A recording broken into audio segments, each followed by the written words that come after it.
Buenas tardes. Bienvenidos a nuestra tercera clase. ¿Qué vamos a hacer en esta clase? Acabar las objeciones, qué es lo que puedo objetar, ver un poco sobre cómo hacerlo y de ahí sí vamos a pasar a otro tema. En este caso nos vamos a ocupar del contraexamen. Pues bien, comencemos. ¿Qué preguntas nos faltaban? Pues básicamente habíamos visto las preguntas irrespetuosas. Nos faltaba seguir con las vagas o ambiguas. ¿Cuáles son este tipo de interrogantes? Este tipo de interrogantes han sido definidos por algunos autores como aquellas que pueden entenderse en doble sentido. Sí, sin duda que una pregunta que puede entenderse en doble sentido es vaga o ambigua. Por ejemplo, Ana y Pedro se encontraron. Le insultó. Puedo entender que fue Ana a Pedro o Pedro a Ana. Pero puede ser en más de doble sentido. Si pongo a Ana, Pedro y María y vuelvo a preguntar, le insultó, ahora ya no es dos las opciones. De hecho, se multiplican porque puede ser uno a otro y así, entre cada uno de ellos. Entonces, ¿cuál es el tema? Pudiésemos decir en este sentido que son aquellas que pueden entenderse en más de un sentido. Pero así todo estaría incompleta el concepto. ¿Por qué? Porque una pregunta vaga es aquella también que no se entiende. Por ejemplo, usted y su amigo salieron del curso. ¿De qué color era? ¿Qué pregunté? ¿Quién sabe? Entonces, una pregunta vaga, confusa, difusa, ambigua, como quiera decirse, por favor, no hay que hacer de esto un tema de tecnicismo, no es eso. Pues básicamente es aquella que su contenido no es claro. Bien, ¿cuál es el valor del debido proceso que se defiende? Pues que si el testigo contesta, por ejemplo, a Ana y Pedro se encontraron, le insultó. Sí, el juez tendrá información clara. ¿Será esa información de calidad? Entonces, nuevamente, volvemos al tema que ya conocemos. ¿Cuál es este?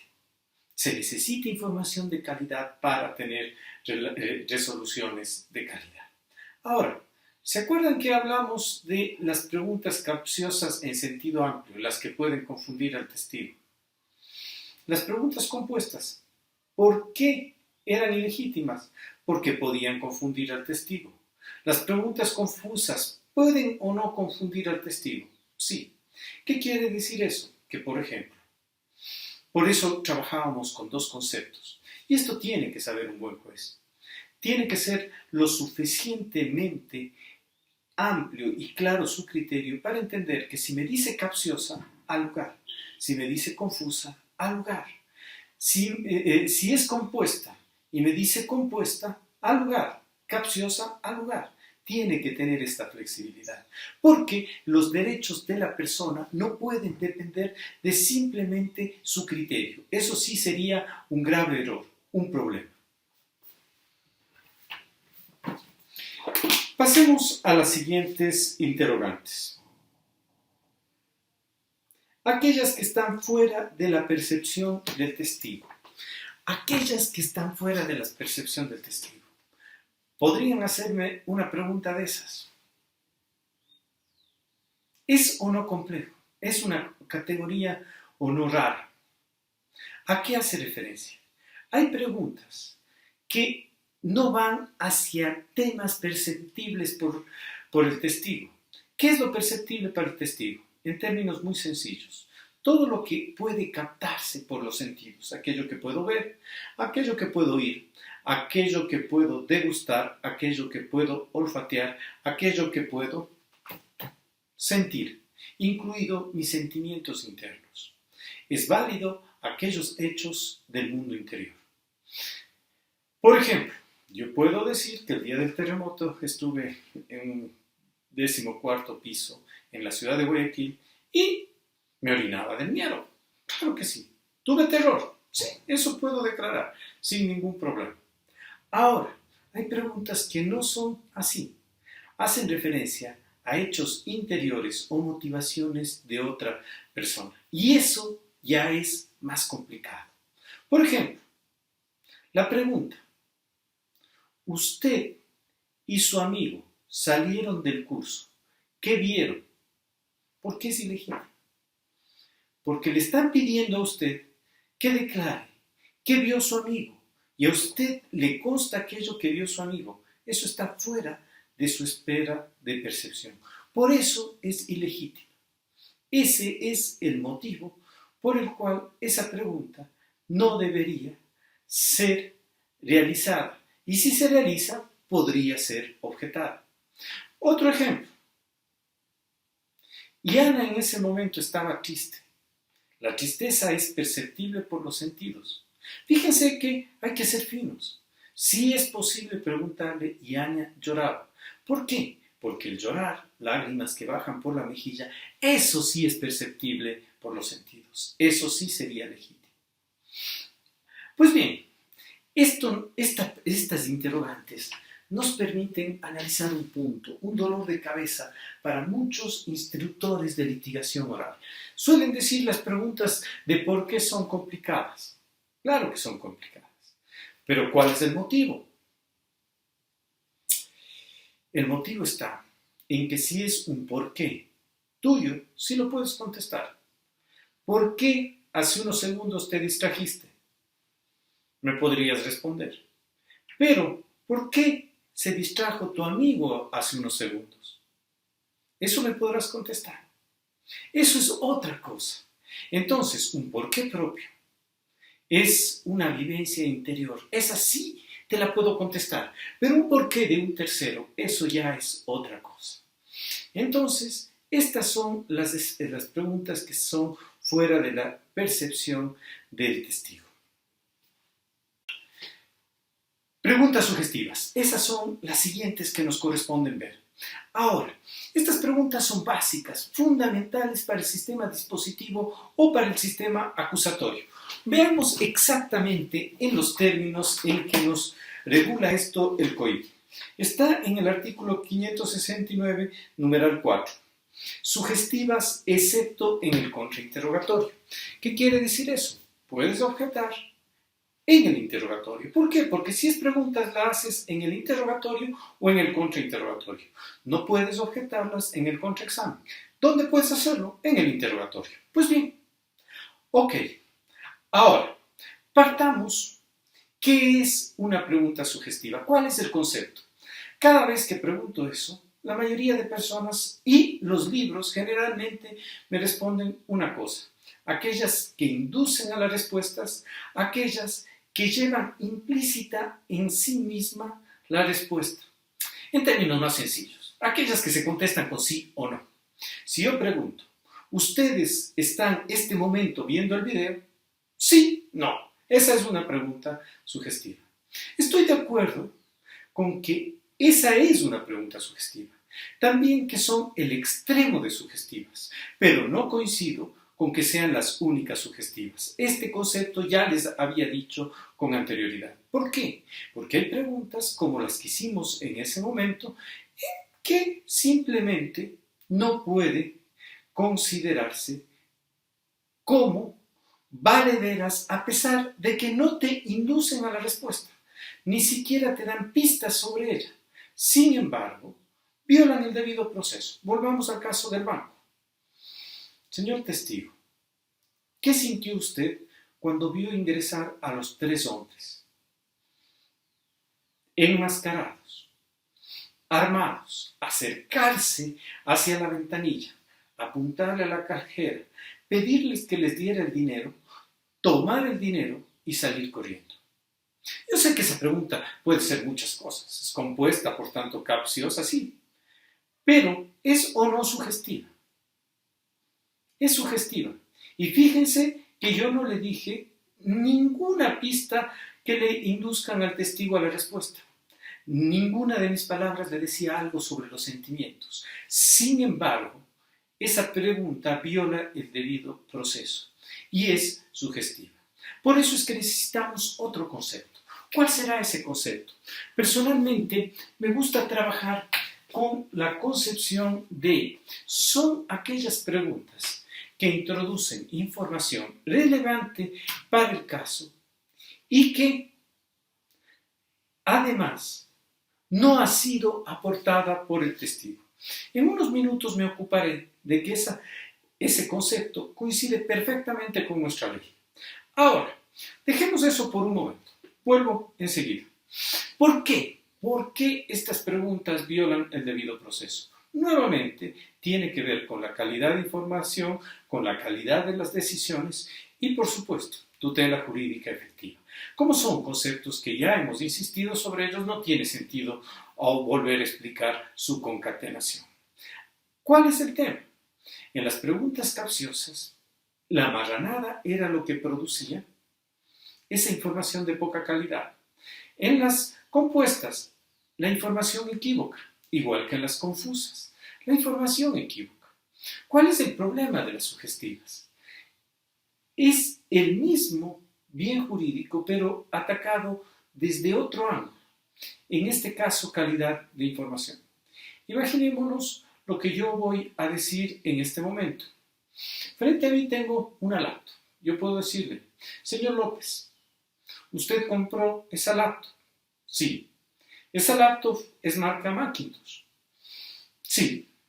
¿Le dijeron o no que las Macintosh son computadores norteamericanos? Sí. Concretamente, los procesadores, que es el núcleo del computador, ¿es o no producido en Norteamérica? Sí. ¿Se le dañó ese computador? Sí. ¿Usted lo mandó a reparar? Sí. ¿El técnico le dijo o no que le habían cambiado por otro procesador? Sí. ¿Ese procesador no es marca Macintosh? No. De hecho, es de origen chino. Sí. ¿Cuál es el problema? Acabo de hacer todo un interrogatorio. La pregunta nuclear es, de todo este interrogatorio, ¿qué información dio el testigo? Ninguna. ¿Va a permitir eso, señor juez? Saltémonos un paso. Mire, que pase el abogado, tome el juramento y declare. ¿Cuál es el problema de este tipo de interrogantes? Que la información es de baja calidad porque la fuente es de baja calidad. ¿Y por qué los abogados somos fuente de baja calidad? Porque sabemos algo sobre el caso o lo único que hemos oído son chismes. Nos consta algo. Entonces no somos fuente directa. No somos fuente de calidad. Y esa es la razón por la que las decisiones judiciales no se pueden jugar en chismes que hemos oído los abogados. Ahí está el problema. Ese es el meollo del asunto.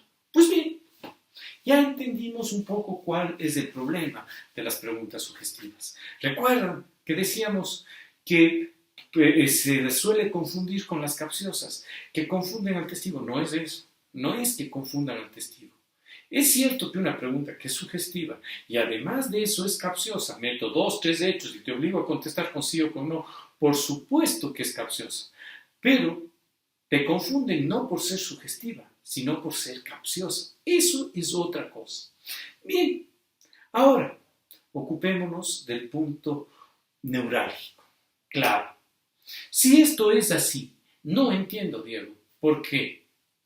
El COIP me dice sí en el interrogatorio y no en el contrainterrogatorio. Bueno, aquí sí necesitamos comenzar a ser mucho más finos, tener más claras las cosas, los conceptos. De hecho, sabía que llegaría este momento y por eso me tomé unos minutos para explicar eso de los tuyos y los míos. Sin este concepto, explicar las preguntas sugestivas y lo que es peor, ejercer en un sistema dispositivo o acusatorio resulta básicamente imposible. ¿Por qué? A ver, ahora sí necesitamos de este concepto. El interrogatorio, mis testigos y mis peritos. Ese mis genera una relación de cooperación. Cuando ustedes interrogan a una persona que está de su lado, que es suyo, ¿se forma o no una relación de cooperación? Justo lo que habíamos dicho, el momento en que le pido que vaya a declarar a mí, el momento en que le preparo, el momento en que lo estoy haciendo. Por ejemplo, si el compañero le pasa a contrainterrogar, ¿quién le va a defender con las objeciones? ¿Soy o no soy yo? Entonces, ¿para qué nos negamos este tema? Pues bien, si tenemos claros que hay una relación de cooperación, por ejemplo, entre la fiscal y la señorita Tobías, ¿había o no una relación de cooperación? ¿Estaban o no jugando del mismo lado? ¿Eran o no del mismo equipo? Lo mismo entre el abogado joven y la señora Black. En alguno de estos casos, la testigo querrá hacerle quedar mal al abogado o la abogada querrá hacerle quedar mal a la testigo. Pero fíjense que el panorama es radicalmente distinto en el contraexamen. El momento que yo me pare a contraexaminarles a ustedes, la imagen que van a tener es que me voy a acercar con un ramo de rosas e invitarles al parque. Esa es la imagen de un contraexamen. O es un ejercicio duro, adversarial, donde voy a irles a ver cada uno de sus puntos débiles. Voy a buscarles las costuras. Entonces, ahí hay una relación de confrontación, de competencia. Por eso decíamos que es el principio de contradicción. Bronca, choque. Eso es. Pues bien, ahora, ¿por qué eso es relevante? Para que puedan o no hacerse las preguntas sugestivas. Sencillo. Las preguntas sugestivas, ¿qué hacen? Sugerir, dar información, soplar la respuesta al testigo. Cuando yo hice ese interrogatorio, le di o no todas las respuestas al testigo. Y obviamente, eso es muy problemático cuando estoy interrogando. ¿Por qué? Porque ambos sabemos que estamos del mismo lado y el testigo quiere ser soplado. Me explico con un breve ejemplo. Imaginémonos que estamos en un concurso. Hay 2 puestos para la Corte Nacional. Y resulta que usted es uno de los 2 competidores. Están peleando por cada décima. Si el uno tiene 99.9, usted, lo siento mucho, porque si su contendor tiene 100, el puesto es de él. Punto.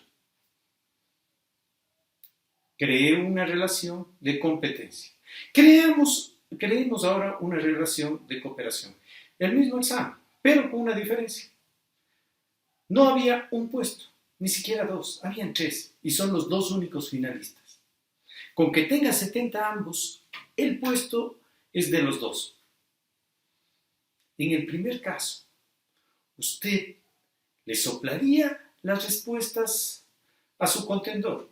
Y lo que es peor, si usted le sopla, ¿cree que él le creería esas respuestas? Por eso es que ahí no corre riesgo el debido proceso, porque él no le va a creer. Ahora, veamos a la inversa. Si con 70 ambos tienen, habrá como dejarles solos. Si se les deja solos, ¿harían o no los 2 e intentarían asegurar el puesto? Relación de cooperación, interrogatorio. Lo mismo sucede aquí. Cuando yo paso de su lado, obviamente ambos sabemos que estamos jugando en equipo y usted está predispuesto a que si yo le doy la información, a tomarla, a aceptarla, no me quiere hacer quedar mal. Sin embargo, cuando yo me paro a contrainterrogarle, usted me va a decir, sí, por Dios. Los testigos no son ningunos ingenuos. Saben perfectamente lo que va a pasar en ese momento. Si me dicen sí, es porque no les queda más. Porque tengo algo que les puede restregar su mentira si no lo aceptan. Entonces, por eso es que ahí no corre peligro el debido proceso. Digámoslo de otra manera. En el interrogatorio, la información es de baja calidad. ¿Por qué? Porque le da el abogado. Además, el filtro es de baja calidad. Básicamente no existe filtro. ¿Por qué? Porque el testigo está de su lado. Información dudosa y ausencia de filtro. Resultado, información de baja calidad. Contraexamen, porque es legítimo. La información sigue siendo dudosa. Pero el filtro solo permite pasar información de calidad. La contradicción es la clave. Si solo permite pasar información de calidad, el resultado es de calidad. Por eso es que en el contraexamen sí se permite. Esta es la mitad de la verdad. Suficiente explicación para justificar por qué no viola el debido proceso y, por tanto, por qué no deberían estar prohibidas en el contraexamen.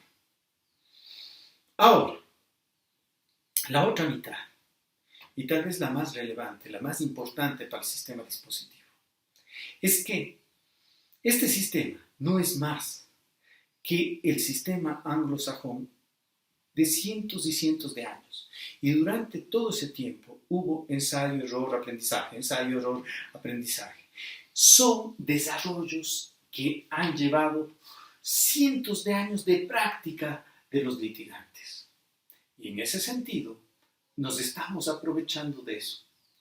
Y en esa experiencia se sabe, se ha constatado, que la única manera de que usted acepte una debilidad es poniéndole frente a frente con ella. Imaginémonos, por ejemplo, que usted vio, como en un ejemplo que puse en la clase anterior, a alguien allá en la esquina. Pero resulta que usted no tiene tan buena vista y no estaba con lentes. Además de eso, pues digamos que había tomado 4 cervezas y 2 tequilas. Si yo vengo bravísimo a contraexaminarle y le digo, señor testigo, cuéntenos qué fue lo que sucedió ese día. De seguro usted me dice, la verdad, yo estaba ahí, vi la ventana, pero estaba lejos, unos 50 metros. Yo no tengo buena vista. Además de eso, había tomado 4 cervezas y 2 tequilas, así que no estoy seguro de lo que realmente vi. De seguro, el testigo va a contestar eso. Fíjense que es ingenuo creer que puedo obtener debilidades con ese tipo de interrogantes. La manera de hacerlo es, ¿tomó o no 4 cervezas?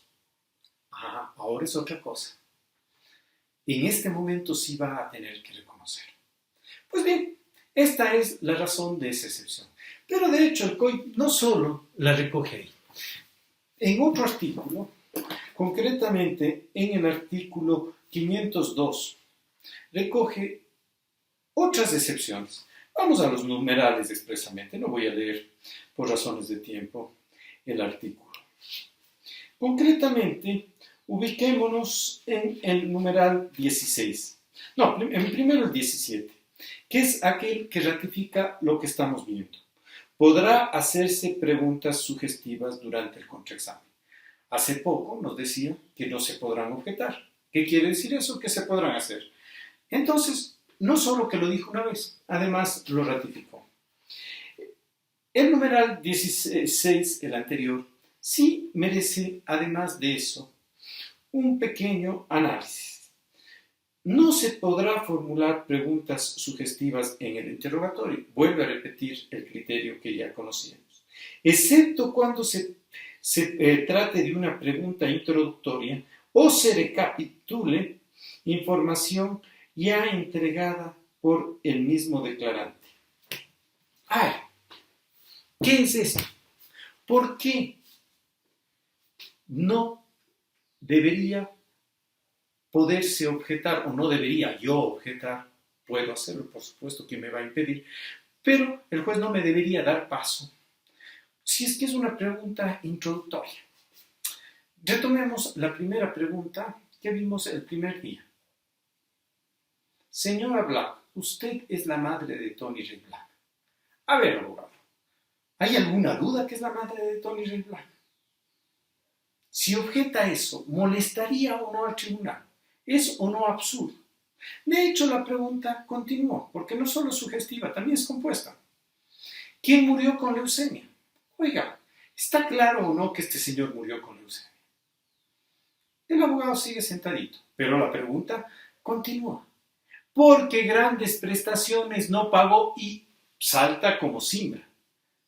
Si le deja terminar esa pregunta, ¿se acaba o no el juicio? ¿Está diciendo o no la responsabilidad en esta sola pregunta? Ahí vemos un buen abogado. ¿Qué nos está diciendo básicamente la ley? Vea, si no afecta al tema, no moleste. ¿Cuándo el introducir información afecta al debido proceso? Sencillo. Cuando afecta al meollo del caso. El introducir información en temas totalmente introductorios no acarrea un costo para el proceso y por tanto no debería hacerse uso de las objeciones. Eso es lo que nos dice la ley. Además de eso, pues,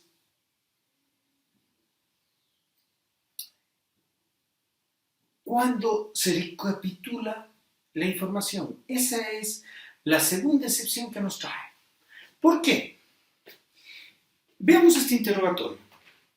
Imaginémonos que había alguien formado en armas, por ejemplo, puede ser un guardia de seguridad o un policía que estaba en el banco. Y yo le hago la siguiente pregunta. Disculpe,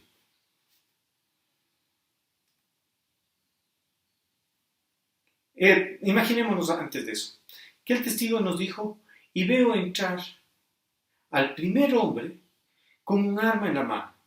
Disculpe, señor testigo, ¿qué tipo de arma era? Una pistola. Esa pistola, ¿de qué color era? Negra. Esa pistola negra, ¿de qué color tenía el mango? Café. Esa pistola negra de mango café, ¿de qué calibre era? 42. Ok. ¿Fui o no recapitulando información que dio el testigo? ¿Hay alguna violación para el debido proceso? Esa es la razón por la cual es legítimo utilizar ese tipo de interrogantes. Básicamente, esto es lo que queríamos analizar de las preguntas sugestivas. Las últimas objeciones contenidas en el numeral 4 del artículo 19 son las preguntas por opiniones, conclusiones y elucubraciones, salvo en los casos de peritos dentro del área de su experticia. A ver, ocupémonos un poquito de estas interrogantes. ¿De qué se trata? Comencemos. Opiniones. ¿Qué es esto? Pues básicamente se trata de que los testigos no están en la audiencia para dar sus creencias, aquellos criterios personales. Esa información obviamente no es de alta calidad y no es compatible con una audiencia de juicio. Imagínense lo que sería juzgar a una persona básicamente por opiniones. Además de eso, tenemos que considerar que quien debe formarse una opinión, sacar, como diremos en un segundo, una conclusión, es el juez, el juzgador. Cuando traemos a un testigo que realice esos ejercicios en una audiencia, estamos invadiendo el área, la esfera de acción de los juzgadores. Bien, conclusiones. Básicamente la misma lógica. ¿Dónde radica la diferencia? La diferencia radica en que este caso estoy sacando inferencias. De un hecho yo saco una conclusión, por más que me repita, una inferencia, una deducción. En ese sentido, no son legítimas estas preguntas porque este tipo de disquisiciones al único que le corresponden hacer, como acabamos de decir, es a los jueces. Hipotéticas. ¿Cuáles son estas últimas? Pues bueno, las preguntas hipotéticas son aquellas en las que yo hago una proyección de un supuesto. ¿Qué hubiese pasado si es que los guardias hubieran estado dentro de el recinto de ese banco? ¿Tendrá sentido hacer esa pregunta? Lo que el testigo proyectase que hubiese pasado no tiene una calidad de información capaz de permitir un juzgamiento. Bueno, ahora, dentro de estas preguntas, nuevamente podemos hacer ciertos parábolas. ¿Cuáles? Por ejemplo, las preguntas por conclusiones y las preguntas por hipótesis hipotéticas significan o no una opinión. Si yo saco una conclusión, ¿estoy o no dando mi opinión? Igual, si hago una hipótesis, ¿estoy o no dando mi opinión? ¿Qué quiere decir eso? Que si es una pregunta hipotética, objeción por hipotética, al lugar. Objeción por opiniones, al lugar. Entonces, estos ejercicios debería saberlo un juez. De hecho, las preguntas por opiniones, y dentro de ellas las hipotéticas y por conclusiones, están en un gran paraguas. Las impertinentes. Las preguntas impertinentes, pues, son todas aquellas que no guardan relación con el tema y ahora completo el concepto que di en ese momento. O que no tienen la calidad de información, que no conllevan la calidad de información suficiente para un juicio. Fijémonos que si yo le hago una pregunta como aquella que acabo de hacer, ¿qué hubiese pasado si es que los guardias hubiesen estado dentro de las instalaciones del banco en ese momento? Pues es o no una pregunta impertinente para un testigo. Por eso es que un buen juez debería tener en cuenta estos temas. De hecho, las preguntas fuera de la esfera de percepción del testigo también caben en esta categoría de impertinentes en sentido amplio. Ahora, vamos a un aspecto que es muy interesante. ¿Cuál es este? Este aspecto guarda relación con la excepción. La ley no solo nos dice que está prohibido en el caso de testigos, nos dice más. Fijémonos la excepción. ¿Qué nos está diciendo? Lo que nos dice es, salvo en los casos de peritos dentro del área de su experticia. Y este tema es clave, esta excepción es fundamental. ¿Por qué? Porque si bien a un testigo es ilegítimo hacerle este tipo de interrogantes, pero resulta que en el caso de peritos no. De hecho, si traemos a un perito, ¿lo traemos o no para que nos dé opiniones técnicas y conclusiones especialmente? Puede sacar hipótesis también dentro del área de su experticia. Pensemos lo torpe que sería que un perito nos pueda describir todo el objeto, pero no pueda sacar ninguna conclusión. De hecho, los informes periciales tienen o no un párrafo de conclusiones. Imaginémonos que esa información no nos puedan dar en un juicio. La verdad es que los peritos en los juicios están o no para darnos opiniones técnicas y conclusiones. Esa es su función, darnos luces desde su perspectiva respecto a algún objeto del juicio. Entonces, sería absurdo ese tipo de conclusiones. Ahora, el punto que es apasionante, que realmente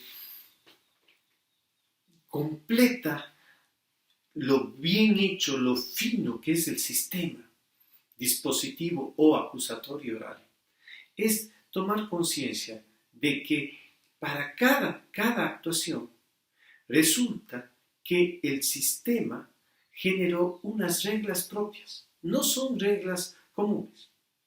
Hay 4 tipos de grandes actuaciones en un juicio. interrogatorio a testigos, interrogatorio a peritos, contrainterrogatorio a testigos, contrainterrogatorio a peritos. Ahora, ¿cuáles son las reglas? Las reglas para la norma que separa los interrogatorios de los contrainterrogatorios son las preguntas sugestivas. Las preguntas sugestivas diferencian. De aquí para acá, interrogatorios están prohibidos. De aquí para acá están permitidos.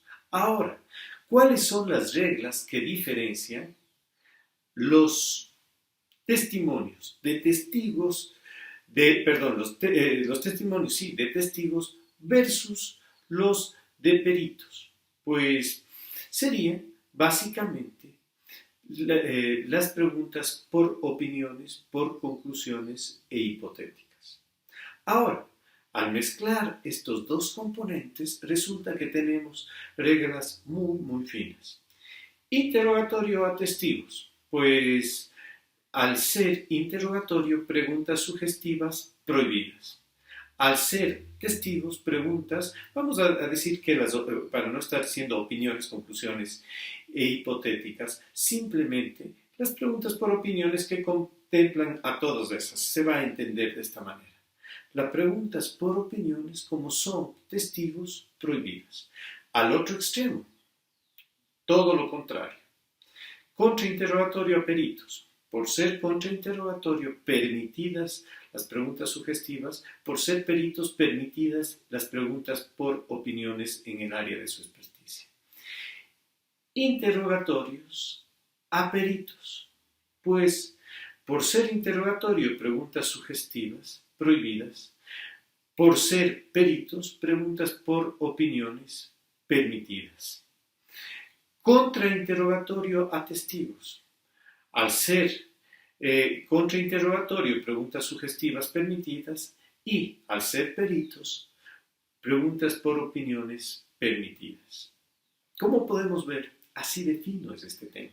Obviamente, todas las restantes objeciones son comunes, pero esto va más allá de simplemente haber creado reglas para esto. De hecho, tiene muchísimo que ver con la esencia. El rato de poner ya en práctica esto, pues se nota la importancia capital que tiene. En los contraexámenes ya les diremos que la herramienta para efectuar un contraexamen son las preguntas sugestivas. De hecho, si no es el 100%, pues más del 90%, si usted sabe contrainterrogar, va a hacer preguntas sugestivas. Entonces, si bien parece una excepción a una regla, pues resulta que desde el punto de vista práctico, esa excepción marca una diferencia radical en el funcionamiento. Igual, no digo que sean el 100%, no es eso, pero la razón de ser o no de un perito es dar opiniones y conclusiones. Pues bueno, entonces la gran mayoría de preguntas van con contenido que van a producir realmente la información que se necesita, son con este tipo de interrogantes. Así que estas aparentes excepciones, sutilezas, terminan por tener repercusiones tremendamente prácticas y muy importantes. Ok, ahora, con esto, básicamente, hemos terminado el numeral 4. Vamos al numeral 5 del artículo 569. Comentarios relacionados con el comportamiento anterior de la víctima. Comentarios relacionados con el comportamiento anterior de la víctima. ¿A qué le suena eso? ¿Dónde habíamos dado ya ese concepto? Justamente cuando veíamos las preguntas impertinentes que realmente necesitamos defender, aquellas que deben ser en realidad objetadas. ¿Hacíamos o no referencia a este tipo de supuestos? Este causal debe ser vergüenza, darnos vergüenza a los abogados de nuestra generación. ¿Por qué? Porque ¿cuál es el motivo por el cual está esa objeción ahí? Puedo comentarles porque participé en ese debate. Y estaban ahí algunas buenas amigas del grupo de mujeres que defienden los derechos de este sector de género. Ahora, ellas me comentaron sobre esto. y debo reconocer que metí las patas. Dije, ya van otra vez. O sea, por Dios, para eso están las impertinentes. Esas son las impertinentes. Pero cuando me hacen callar con argumentos, pues me encanta reconocerlo. ¿Qué fue lo que me dijeron? Diego, sí, pero tú sabes eso. Pero los jueces y los fiscales, y a diario se les pregunta eso. Oye, es hora de pensar no en el tecnicismo, sino en el derecho de las personas. ¿Qué puedo argumentar ante eso? Tienen toda la razón. Ahora, por favor, ya está con nombre y apellido en el código. Defendamos a las víctimas. No podemos seguir permitiendo que ese tipo de argucias, de triquiñuelas, sigan golpeando especialmente a las víctimas de delitos sexuales. Es francamente impresentable. Ahí está la norma, no tenemos ya nada más que decir al respecto. Ok, concluyamos con el artículo 569.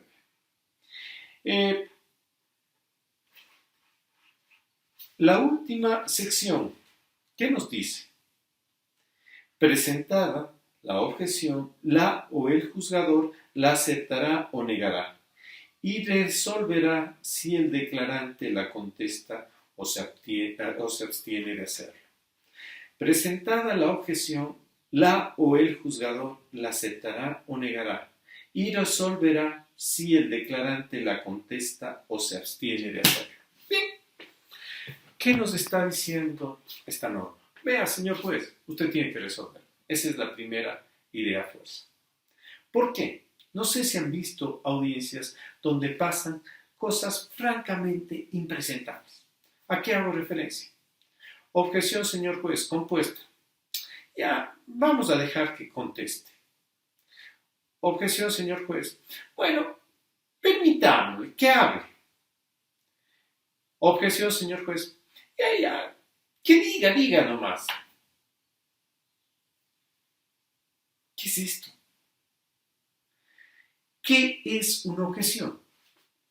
En un formato muy informal, pero es un tema de previa resolución, un paréntesis que permite discutir un tema de procedibilidad para que el trámite pueda continuar. Un pedido a un juez tiene que ser aceptado o negado. Eso nos dice la ley. Así que todo este tipo de prácticas tienen que ser sacadas de nuestros tribunales. Es impresentable porque, señores jueces, un juicio no es su hacienda. Ustedes tienen la obligación de administrar justicia.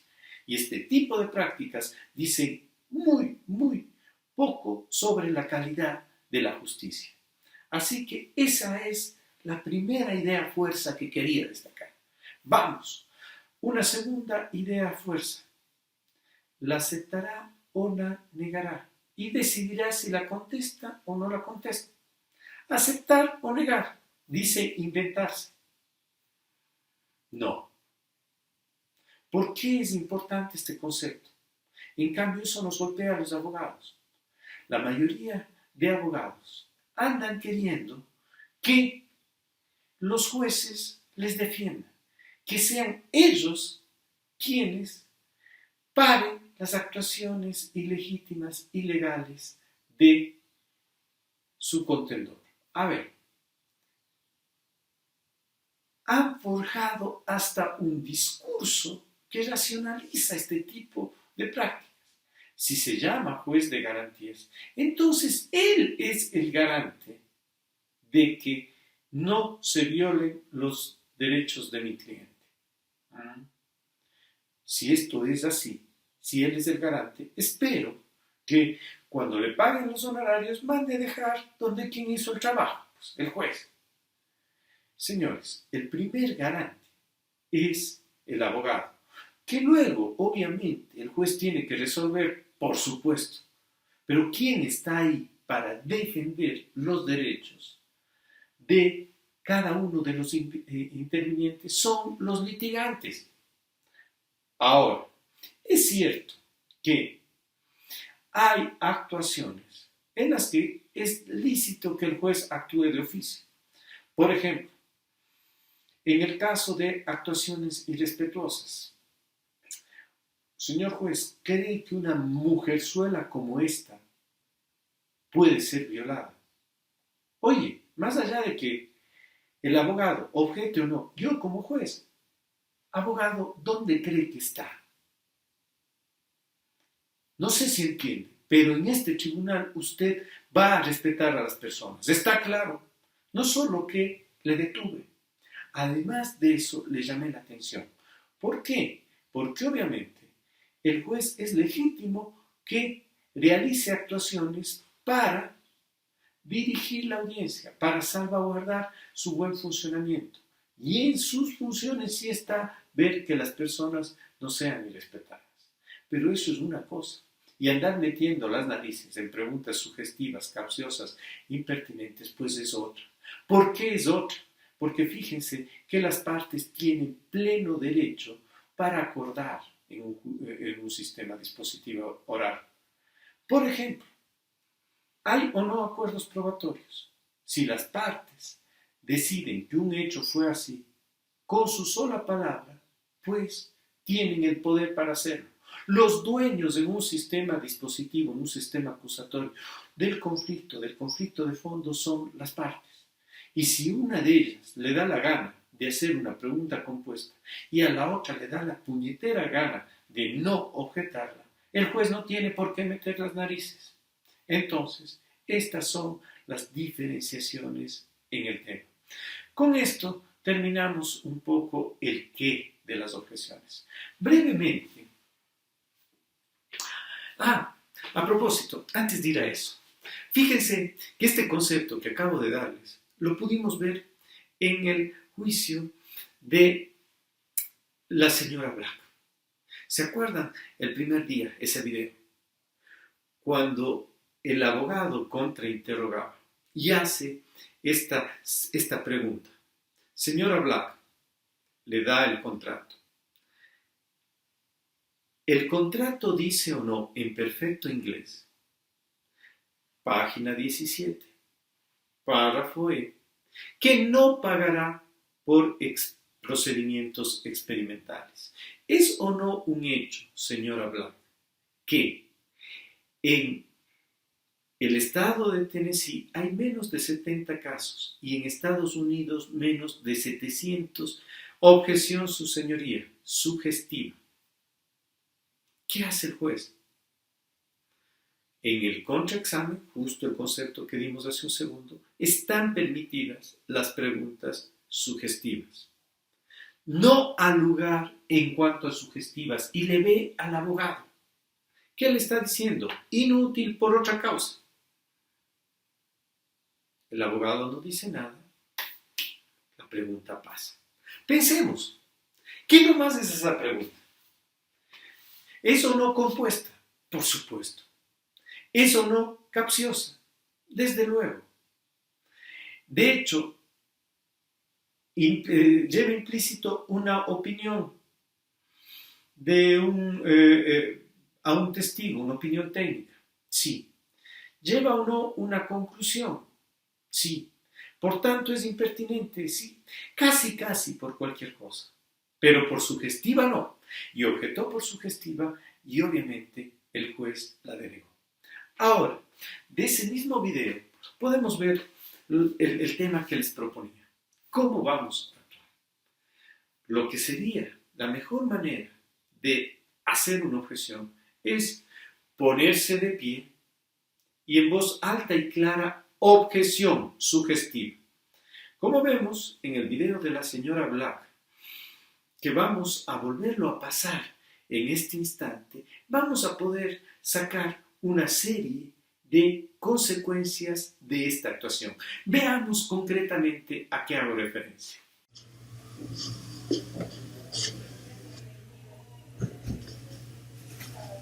Su mano izquierda sobre la Biblia y la derecha arriba. ¿Jura decir la verdad y nada más que la verdad en el nombre de Dios? Lo juro. Tome asiento, por favor.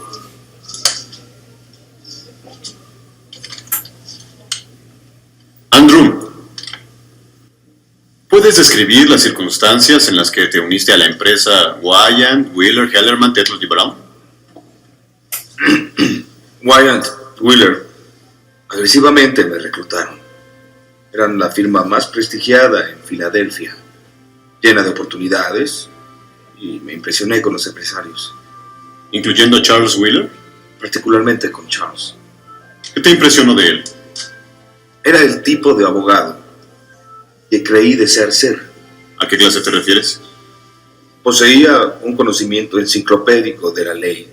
Era un litigante de primera, un líder genuino, dotado para sobresalir lo mejor de los demás, con asombrosa habilidad para iluminar los más completos conceptos legales a un colega en un tribunal, a un hombre en la calle, la clase de persona que manda 3 servicios en tenis sin sudar, bajo una superficie elegante. Es dueño de un espíritu aventurero. Y en los años que te empleaste en Wayand Wheeler, ¿mencionaste a Charles Wheeler que es gay? No, no lo hice. ¿Por qué no? No mezclas tu vida personal con una firma de abogados. Se supone que no tienes vida personal, ¿me entiendes? Sin embargo, planeaba decírselo a Charles en un futuro próximo, y entonces algo pasó en el club. Hace como tres años y medio. Alguien empezó a contar chistes.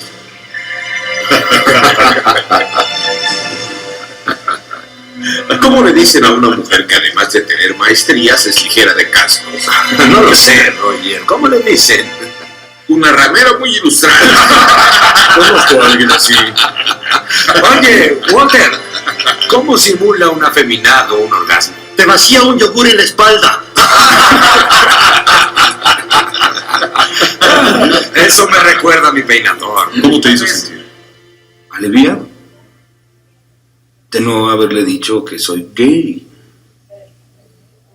Fue un gran alivio. Está bien. ¿Eres un gran abogado, Andrew? Un abogado excelente. ¿Qué te hace ser excelente? Amo la ley. Conozco la ley, elevo hasta la excelencia su práctica. ¿Qué es lo que más amas de las leyes? Bueno, muchas cosas. Pero, ¿qué amo más de las leyes? ¿Sí?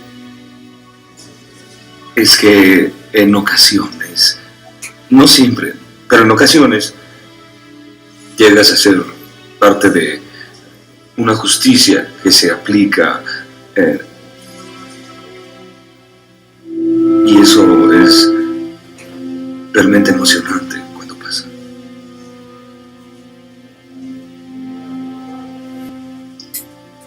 Gracias, Andrew. Mencionó antes que aspiraba a ser del tipo de personas que poseen un espíritu aventurero. ¿Es correcto eso? Algo parecido. ¿Corre riesgos? En mi trabajo, sí, riesgos calculados, es ineludible.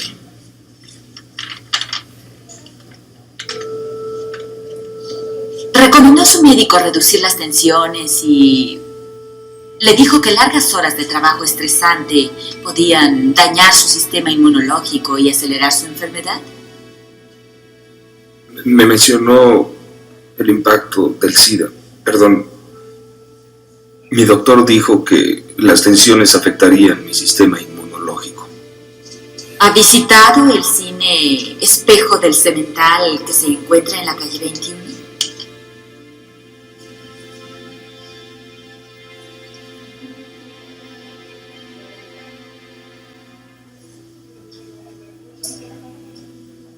Estuve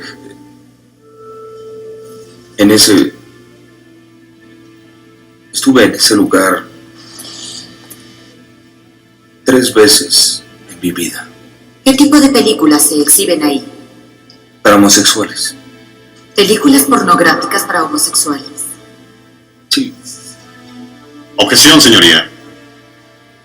Señoría, este interrogatorio es vital para que haya credibilidad. Veamos a dónde conduce esto. Continúe, abogada. ¿Los hombres tenían relaciones entre ellos en ese cine? Algunos. ¿Usted intimó con alguno en ese lugar? Soy Robert. Andy. Sí.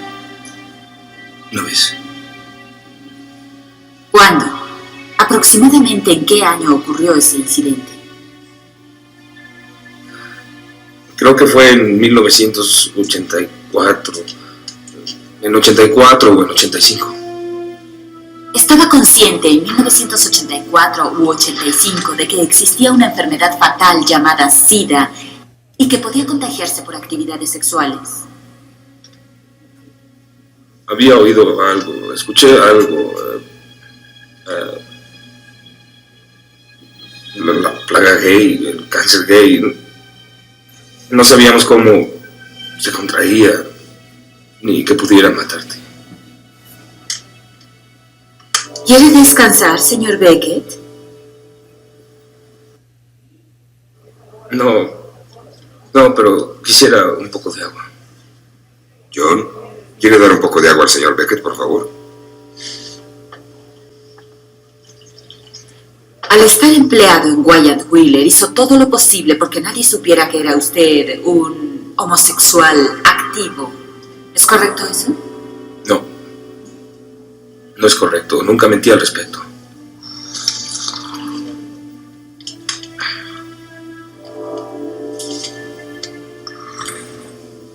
Como homosexual, uno se ve obligado a menudo a ocultar su sexualidad. ¿Es correcto eso? En ciertas circunstancias, sí.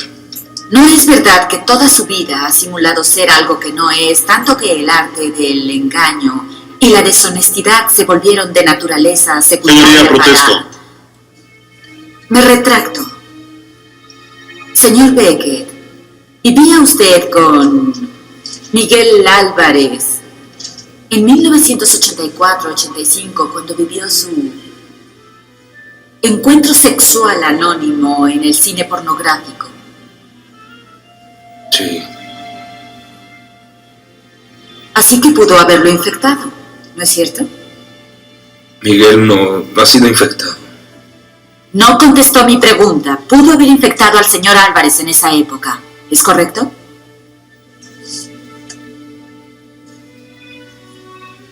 Sí. Ha declarado que las lesiones en su rostro eran visibles a sus compañeros de trabajo, ¿correcto?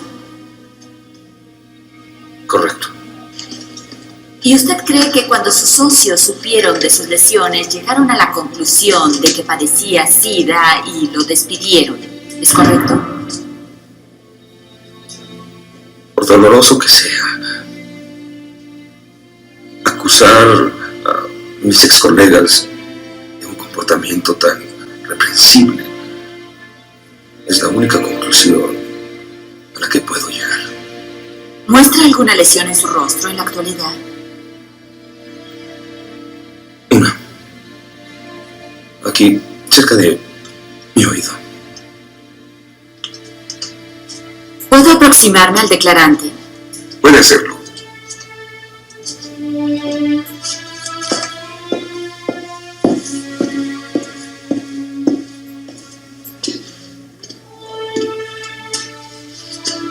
Recordando que está bajo juramento, conteste con la verdad.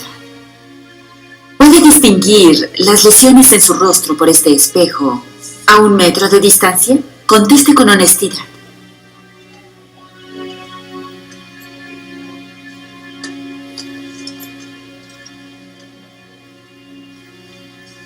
Cuando fui despedido, tenía 4 lesiones más visibles. Concrétese a la pregunta.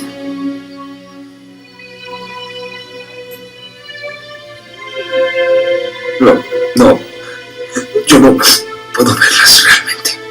No. No más preguntas, señoría.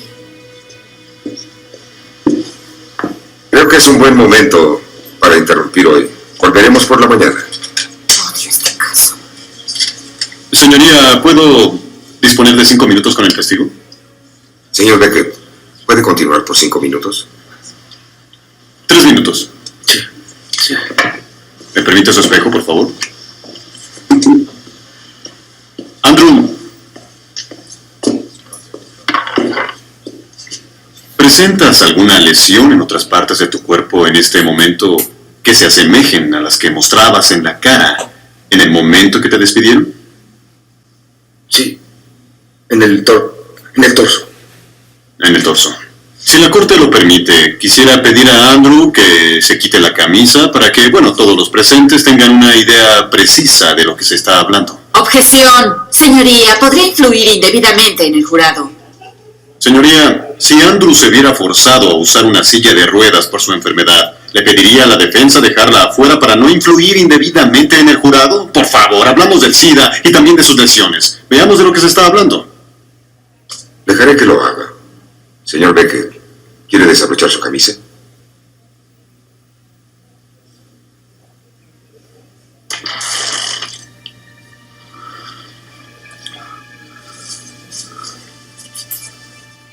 Dios mío, es una pesadilla. Él se lo buscó.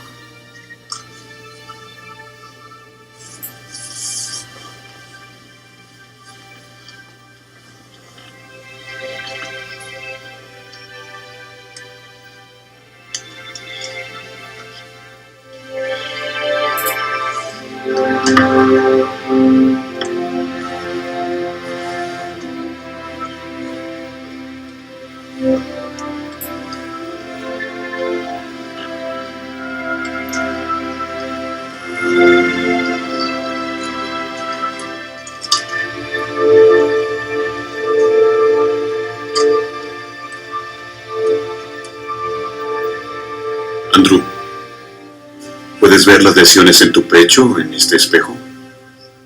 Sí. Gracias.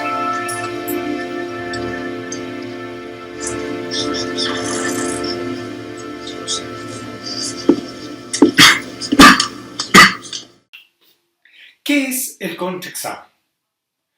Una herramienta del principio de contradicción. La verdad es que debería matizar lo que acabo de decir. Es la herramienta del principio de contradicción. Como habíamos dicho, hay varias herramientas, hay varios instrumentos, pero ya tenemos dos, así que ahora sí podemos hacer una comparación. Fijémonos, ¿cuál es la diferencia entre las objeciones y el contraexamen? Desde luego, ambas son herramientas del principio de contradicción, pero mientras las primeras, las objeciones, son un instrumento que va a la forma. Lo que buscan es que la actuación en su forma no viole el debido proceso. Pero ¿por qué decimos que el contraexamen es distinto? Es la herramienta. ¿Por qué? Porque este va al fondo. Lo que queremos es saber qué tan confiable es la información. A ver, veamos al contraexamen en su contexto. ¿Qué se hizo en el interrogatorio? Por así decirlo, lo que hicimos en el interrogatorio ¿qué es? Es una herramienta, es la herramienta del sistema dispositivo para producir información. Es cierto que en el contraexamen también podemos producir información, pero del 100% de información para sostener nuestro caso, el 95% es destinado a obtenerse en el interrogatorio, no en el contraexamen. Entonces, ¿para qué sirve el contraexamen? Pues digamos que el interrogatorio te permite exprimir una naranja, sacar todo el jugo. Esta es la herramienta de la cual se va a nutrir el sistema para dar datos al juez. El contraexamen no, es el cernidor. Ese jugo tiene que pasar por un cernidor para ver que pase únicamente lo que vale, para poder valorar qué existía en este sumo originalmente producido. Entonces, el contraexamen es ese mecanismo, ese instrumento, esa herramienta que permite valorar qué tan confiable es, cuánto debe pensar una información y cuánto debe pesar otra. Entonces, a la postre, el contraexamen es el mecanismo que el sistema dispositivo o acusatorio real tiene para que podamos dar credibilidad al testimonio. Ok, visto esto, entonces tratemos de entender cómo se compaginan las cosas, cómo es que estos dos elementos se amalgaman. Pues bien, déjenme hacer una pequeña digresión. A ver, normalmente cuando voy a criticar un pensamiento trato de no citar las fuentes, a los autores en específico, por un tema de respeto. Pero en este caso, dado el respeto que tengo por este autor, me lo voy a permitir citarlo. Michel Tarruf. ¿Quién es Michel Tarruf? Casi nadie. Es el sumo pontífice del derecho comparado, pero además se especializa en algo que hoy en día está absolutamente de moda y de boga en el mundo. Lo que estamos viendo ahora, digamos que está un poquito desfasado. La reforma penal ya pasó. Ahora está de boga la segunda ola, las reformas no penales. Y Michel Tarruf, siendo el comparativista más importante, además se ocupa de esta esfera. Así que su criterio hoy en día, pues, no es en lo absoluto despreciable. Bien. Ahora, ¿qué es lo importante? Que bueno, uno tiene que darse cuenta dónde se ubica, cómo valorar las cosas. Por ejemplo, si hemos cambiado de un sistema predominantemente inquisitivo escrito a un sistema predominantemente acusatorio oral con el código, materia penal, si hemos pasado de un sistema predominantemente inquisitivo escrito a un sistema dispositivo oral con el COGEP, si además de eso vemos que en la región entran fuertemente los jurados, no digo que se hayan impuesto, pero entran fuertemente, y si por último, no digo que sea el precedente, pero en la región latinoamericana se ha aceptado de manera general que con requisitos en ocasiones mayores, en ocasiones menores, pero no estoy diciendo que sea el precedente, cuidado, pero que las resoluciones de las altas cortes terminan por ser obligatorias para los jueces de primer nivel.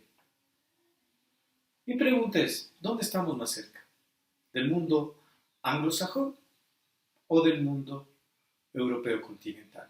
No digo que pertenezcamos a uno o a otro, pero ¿de cuál de los dos estamos más cerca? Ahora, ¿por qué les digo esto y hago esta breve digresión? Porque Michel Tarruf hace eso, compara a los dos sistemas más fuertes, europeo continental y mundo anglosajón. Pues bien, ahora, para ubicar y entender a un autor hay que darse cuenta dónde se ubica. Michel Tarruf, italiano, su corazoncito está con el mundo europeo continental. Ahora, Michel Tarruf suele ser muy crítico, muy duro, y es especialmente duro contra el contraexamen. Pero como todavía no vemos, no me voy a poder ocupar. Pero sí de las críticas directas que él hace. Pero sí podemos aplicar esa lógica al mundo del interrogatorio. ¿Por qué? Porque Michel Tarruf es tremendamente crítico con cursos como el que estoy dando en este momento. Él dice, mira, ¿cómo puede haber cursos donde a los estudiantes de derecho y a los profesionales se les enseñe a básicamente ganar el caso? Les dije o no que el fin último de un abogado es ganar el caso. Y él dice, oye, pero eso no es tan ético. Apliquemos eso al interrogatorio. Fíjense lo que yo les he dicho. Les he dicho que me presenten al testigo tal como es, o les dije que acrediten al testigo. Son dos conceptos diferentes. El uno es mostrarme una fotografía y el otro es mostrarme la fotografía, pero por así decirlo, photoshopeada. O como en el siglo XV hacían los artistas a los reyes. Si tenían una nariz muy grande, pues la corregían, etc. el acreditar al testigo es o no una fotografía photoshopeada. Pero no solo eso. Les dije, a ver, tienen estos órdenes y para que puedan vender mejor su tesis, lo que nos interesa es que vendan su tesis, vamos a usar el orden temático cronológico y vimos qué sirve.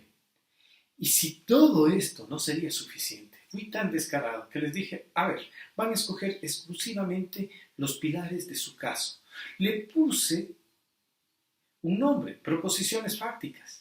Y encima les di estrategias exclusivamente para que claven esto en la mente del juzgador.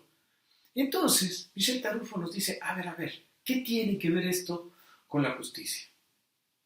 Y si uno lo piensa, nada, absolutamente nada. ¿Cómo no darle la razón en este punto a Michel Tarufo? ¿Cuál es el problema? El problema radica en que mi crítica a la crítica de Michel Tarufo es que su lógica es indiscutible si es que vemos exclusivamente el árbol. Pero si dejamos el árbol y vemos el bosque, pues ya no es tan contundente, ya no es tan clara. ¿Por qué? Porque si tú analizas el interrogatorio, y peor aún, estos conceptos que él da aplicado al contrainterrogatorio son desgarradores. No nos olvidemos que vamos a estar cuestionando a la persona, su testimonio, y tener estrategias para eso. Oye, eso sí es realmente duro, realmente muy, muy fuerte. Entonces, el problema es que esto solo tiene sentido si vemos las dos cosas juntas, si vemos el bosque. Es un sistema de pesos y contrapesos, y ninguno de ellos por sí solo tiene sentido. Solo toman sentido si los balanceamos los dos. Ahora sí podemos explicar qué es el contraexamen. A ver, ¿por qué permití que el colega me hiciese una foto photoshopeada? Me presente la mejor cara. A su testigo me presente como si fuese una princesa. Porque ahora va a pasar la otra parte y creen que me va a traer una foto photoshopeada. Ahora me va a traer la caricatura de esa testigo. ¿Por qué la caricatura? Si, por ejemplo, mañana vemos en El Comercio una caricatura de Rafael Correa, oye, si quieres entender el chiste tiene que ser él, porque si yo no le identifico, pues la caricatura pierde sentido. Pero si le veo la caricatura, es realmente él. Le ponen o no últimamente una papada así, le ponen o no el labio más grueso y más bravo. Aquí, en vez de un mechón de pelo, le suelen poner una palmera. Ok. ¿Estamos viendo a Rafael Correa o estamos viendo a Rafael Correa exagerado, puesto en escena todos esos defectos físicos que él tiene? Pues bueno, esa es la lógica. A ver, ¿cómo funciona esto entonces? Por un lado, tenemos la imagen icónica, idealizada del testigo. ¿Por qué la permitimos? Porque por el otro va a venir la peor cara. Y de las dos, el juez puede más o menos formarse una idea de lo que es el testigo. Lo mismo con respecto a su versión. En este lado, vamos a ver a un abogado tratando de darnos el mensaje más claro, sacando aquellos puntos que a él le interesan.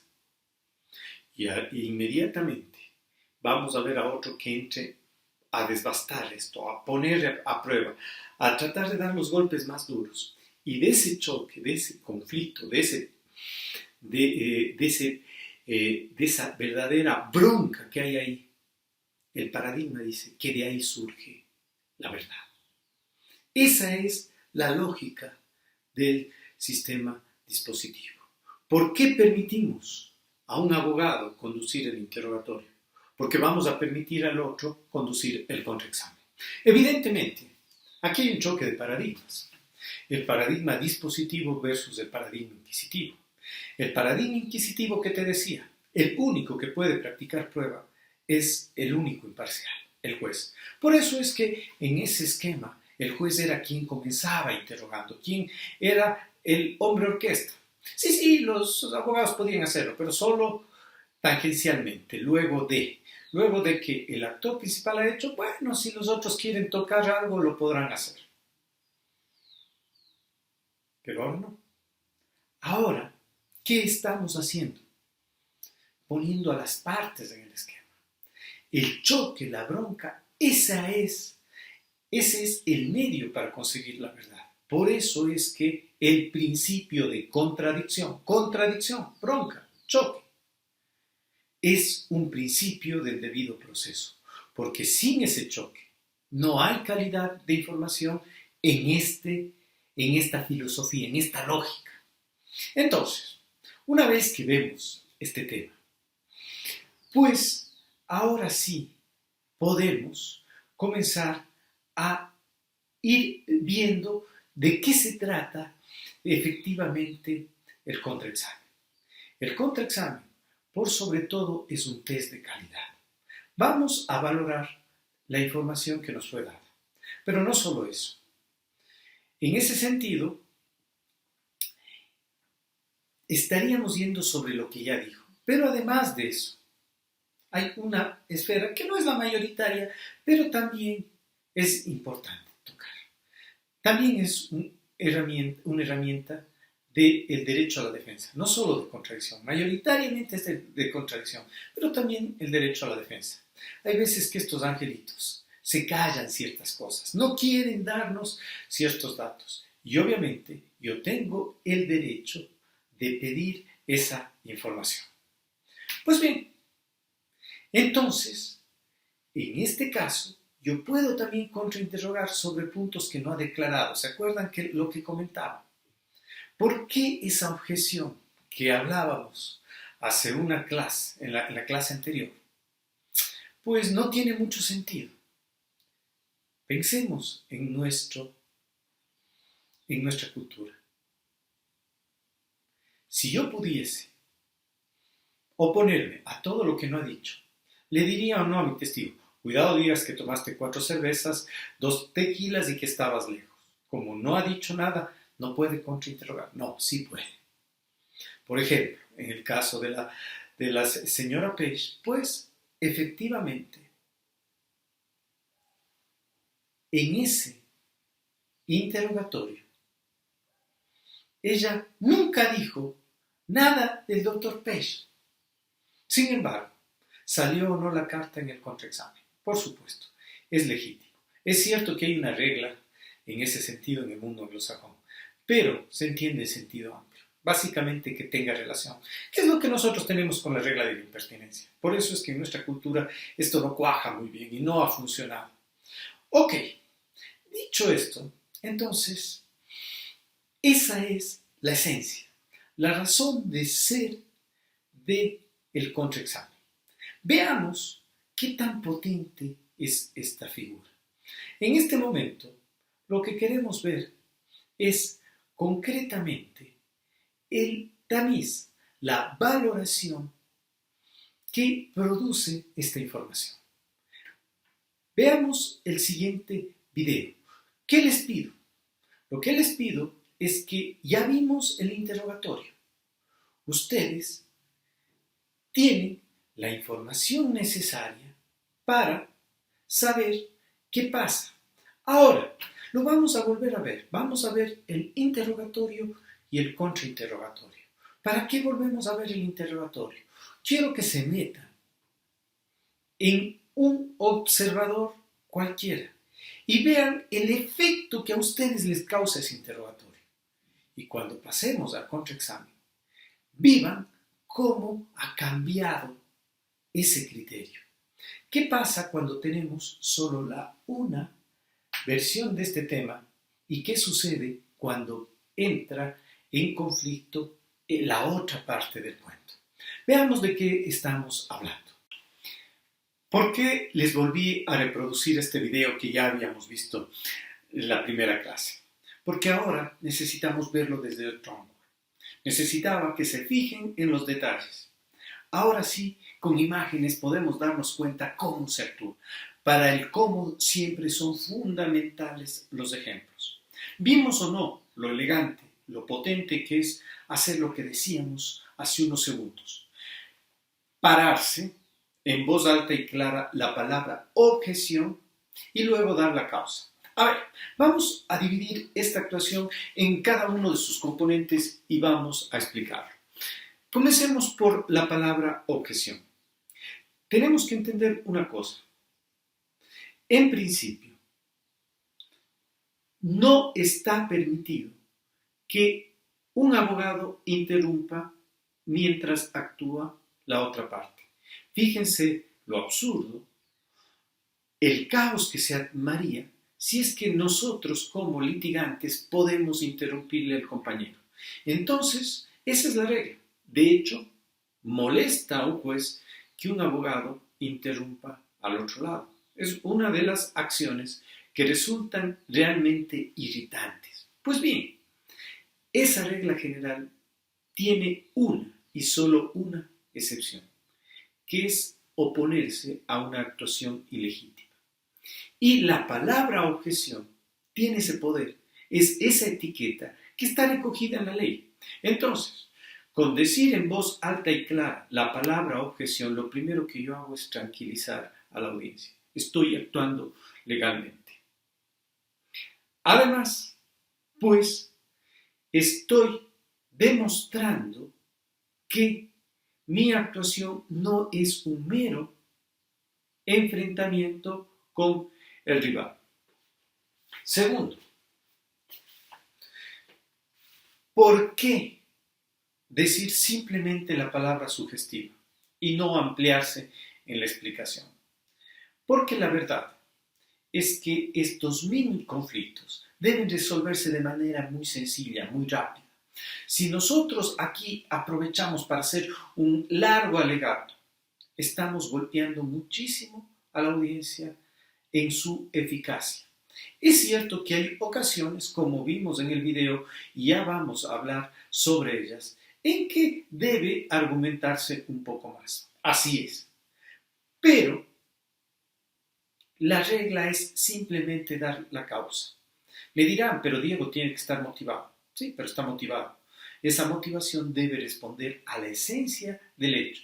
Si el juez acaba de oír la pregunta, tiene los hechos, y yo le doy cuál es el motivo del derecho que estoy solicitando, está motivado. Y esa es la regla. Obviamente que hay casos en los cuales se necesita alguna discusión adicional. De hecho, vimos un momento que, por ejemplo, el juez pasaba la palabra a las otras partes. Concretamente, cuando se discutía si se trataba o no de introducir una prueba. Y le decía, no, yo no estoy tratando de introducir una prueba, estoy simplemente refrescando la memoria. Fíjense que entonces hay temas y hay temas, pero la regla general debe ser lo más sucinto. Y como hay palabras técnicas que dan el concepto, pues objeción capciosa, impertinente, sugestiva, lo que fuese. Y eso está bastante bien. Ahora, vamos al aspecto actitudinal. Como decíamos, ¿fue o no elegante verle a ese abogado pararse y decir objeción sugestiva? ¿Por qué es importante pararse? ¿Por qué es elegante? Porque, como vemos, muestra una actitud de respuesta. De respeto. Ahora, no solo eso. Además, muestra entereza, convencimiento. Si yo me paro, ¿estoy o no demostrando energía? ¿Estoy o no dándole fuerza a mi protesta? Y esto, que puede parecer poca cosa, créanme que no lo es. Vivo dando talleres de litigación y créanme que lo vivo a diario este tema. Es cierto que no he sido juez, pero en estos talleres siempre hago el papel de juez y dirijo la audiencia. Y créanme que es tremendamente difícil. Tengo que hacer un trabajo consciente para evitar dejarme influir de estos temas. Es imposible, si ves a un abogado convencido y a uno titubeante, pues el no dejarte llevar por ese convencimiento, el que no influye en ti. No digo que necesariamente tengas que darle la razón. Estoy hablando de influir. Y créanme que esto sí influye. De hecho, si ustedes ven, por eso les pasé la película completa, la gran diferencia con el otro abogado. Cuando objetó, se le notaba o no titubeante, se le notaba o no que su cuerpo, su voz nos estaban diciendo no estoy seguro. Si usted no está seguro, ¿quiere transmitir seguridad al juez? Pues bien, ahora, esto que parece sencillo, ¿por qué cuando se está en un taller les demanda mucho esfuerzo? Porque las habilidades demandan tener nuevas conexiones neuronales y eso se consigue pero trabajando. Hay que pagar piso, hay que sudar las cosas, al igual que todo en destrezas se entrenan, se practican, se desarrollan y esos conceptos son básicos. Por ejemplo, nosotros somos o no muy duros con los seleccionados del Ecuador, por ejemplo, porque después de un partido se fueron a una farra. Sí, somos tremendamente duros, pero pensemos, si no deberíamos ser al menos un poquito duros con nosotros mismos. Esos a quienes les decimos irrespetuosos, irresponsables, falta de profesionalismo, en fin, ¿cuántas horas al día dedican a desarrollar sus destrezas? Nosotros, abogados, profesionales, ¿cuántas horas al mes dedicamos a esto? De hecho, hay algunos que debería preguntarles ¿cuántas horas al año? Entonces, es eso. ¿Y cómo se desarrolla? Haz. Los talleres de destrezas no son como los cursos meramente teóricos. Si tú ya sabes acto típico, antijurídico y culpable, pues ya está, son conocimientos. Lo otro no, lo otro se entrena, se desarrolla. Esa es la gran diferencia en estos temas. Pues bien, ahora, ¿por qué se le va a hacer difícil? Porque fíjese que ¿qué implica objetar?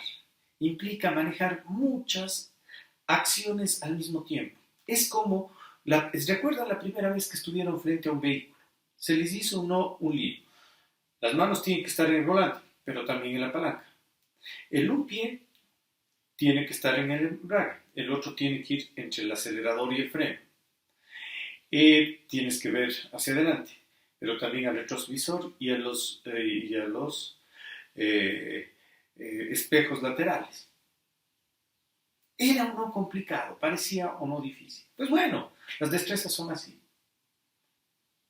Trabajamos unas horas y ahora resulta que hacemos todo eso mientras hablamos con el de al lado, oímos música, algunos irresponsables chatean, otros se pintan, en fin. Fíjense que eso que era complicado ahora es parte de nuestro software. Lo mismo debemos hacer con esto. ¿Cuál es el problema? Que al igual que eso demanda hacer muchas cosas al mismo tiempo. Cuando yo acabo la pregunta, usted tiene que decir objeción y en voz alta y clara. Ya vamos a ver por qué voz alta y clara. Además de eso, tiene que buscar entre el listado de preguntas que hemos dado, pues aquellas por la cual esta pregunta es ilegítima. Citarla. Al mismo tiempo, pararse y tener la entereza de decir esa causa con voz alta. Y esto como regla general, la fracción de segundo entre que acabo yo de hacer la pregunta y antes de que el testigo conteste. Entonces, es realmente complicado, es realmente duro hacer este tipo de preguntas, de objeciones. Pues bien, mi consejo. No queda más que trabajar esto en talleres. Sí, la práctica hace al maestro, pero es o no vergonzoso usar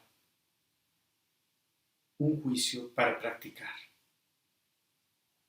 Es más, no es una buena idea, porque puedo suicidarme. Tengo o no atrás mío a mi cliente. De hecho, él va a ver lo que sucede y el juez lo va a resolver en ese momento. Por eso es que las objeciones se han vuelto en el gran miedo. Este momento les puedo decir que la razón número 1 por la que la gente se está capacitando es porque ha sufrido en carne propia lo que acabamos de ver. Una cascada de objeciones puede ser devastador y no hay dónde esconderse en un tribunal. Bien, retomemos algunos conceptos. ¿Por qué pararse y en voz alta y clara? A ver, hay cosas que son vergonzosas. Por ejemplo, colegas que he escuchado en una audiencia decir al testigo: señor testigo, por favor no conteste hasta que yo pueda objetar.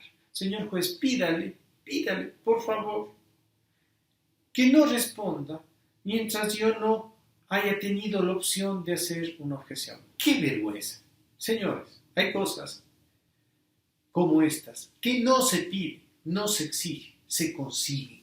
Por favor, el respeto nos lo merecemos todos y en este sentido nos lo ganamos siendo profesional. Vamos, tenemos que confiar en nosotros mismos. Hay que trabajar y trabajar muy duro. Para eso están los talleres, para no echar a perder este tema. Pero también, obviamente, hay que ponerlo en práctica. Así que después de tener unos cuantos talleres, hay que entrar a ejercer esto en la profesión. Por favor, si yo digo en voz alta y clara y de pie la palabra objeción, ¿cree que el testigo se va a atrever a hablar? No vimos las imágenes, no vimos lo fuerte que es hacer eso. Ok, eso es lo que queremos conseguir. Obviamente que si yo digo entre dientes, sentadito, objeción o sugestiva, ¿creen que alguien me va a parar la audiencia por eso? Vamos, las actitudes en estos casos son claves, son tremendamente relevantes. ¿Por qué? Un segundo concepto que habíamos usado, en la fracción de segundo entre que acaba la pregunta y antes de que el testigo conteste.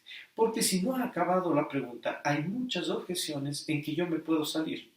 Por ejemplo, objeción impertinente. Señor juez, con todo respeto, pero acabé la pregunta. Si el compañero no sabe la pregunta, si todavía no la ha acabado, ¿cómo es que va a ser impertinente? Ok, me permitieron o no salirme del lío. Por eso es que la regla es cuando termine. Hay veces que obviamente la pregunta ya es ilegítima. Por ejemplo, usted con su bajo coeficiente intelectual, ¿necesitan dejarme terminar o ya claramente fui irrespetuoso? Si ya introduje información no aportada por el testigo, pues igual pueden objetar de manera tranquila. De hecho, lo vimos en el video. Señora Black, usted es la madre de Tony Ray Black, quien murió con leucemia, porque grandes prestaciones no le pagan. Fíjense entonces que sí, hay reglas y hay excepciones, pero hay que tener el manejo. Ok, ¿por qué antes de que conteste? Si es que el testigo ya dijo sí, ¿qué hago yo como juez? Cojo las palabras y le meto en la boca. ¿Qué puedo hacer? No al lugar por extemporáneo. Cuando un juez dice eso, lo que nos está diciendo es inútil, el tren te pasó por arriba.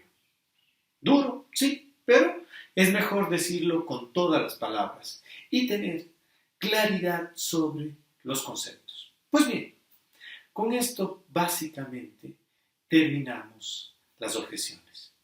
¿Qué nos toca ahora? Otro nuevo capítulo. Contraexamen.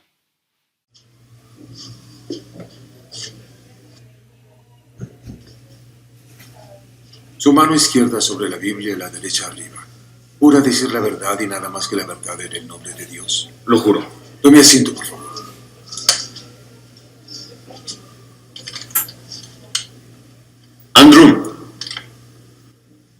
¿Puedes describir las circunstancias en las que te uniste a la empresa Wayand, Wheeler, Hellerman, Tetlock y Brown? Wyatt, Wheeler, agresivamente me reclutaron. Eran la firma más prestigiada en Filadelfia, llena de oportunidades, y me impresioné con los empresarios, ¿Incluyendo a Charles Wheeler? particularmente con Charles. ¿Qué te impresionó de él? Era el tipo de abogado que creí desear ser. ¿A qué clase te refieres? Poseía un conocimiento enciclopédico de la ley. Era un litigante de primera, un líder genuino, dotado para sobresalir lo mejor de los demás, con asombrosa habilidad para iluminar los más completos conceptos legales a un colega en un tribunal, a un hombre en la calle, la clase de persona que manda 3 servicios en tenis sin sudar, bajo una superficie elegante. Es dueño de un espíritu aventurero. Y en los años que te empleaste en Wayand Wheeler, ¿mencionaste a Charles Wheeler que es gay? No, no lo hice. ¿Por qué no? No mezclas tu vida personal con una firma de abogados. Se supone que no tienes vida personal, ¿me entiendes? Sin embargo, planeaba decírselo a Charles en un futuro próximo, y entonces algo pasó en el club. Hace como tres años y medio, alguien empezó a contar chistes.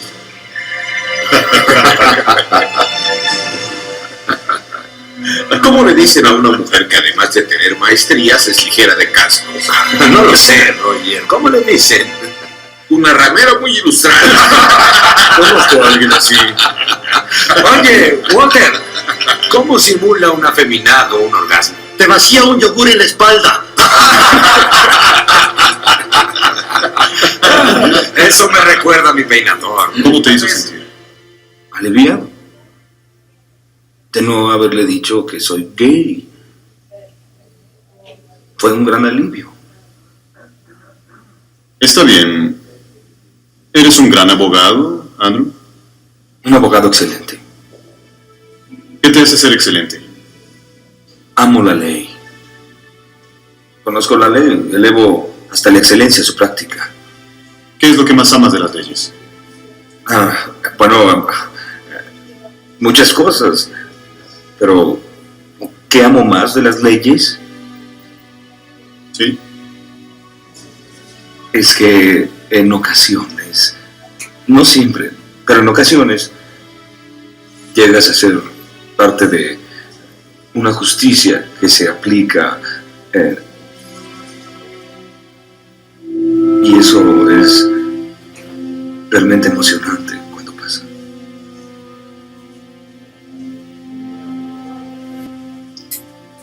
Gracias, Andrew. Ahora que hemos repetido la imagen que teníamos, tenemos fresca la labor del abogado. ¿Qué vimos aquí? Aquí vimos lo que decíamos aplicado a una esfera. ¿Qué hace el sistema dispositivo o acusatorio oral? Lo que hace es darle la opción al abogado de vendernos sus puntos. Concretamente, esta imagen, ¿qué nos muestra?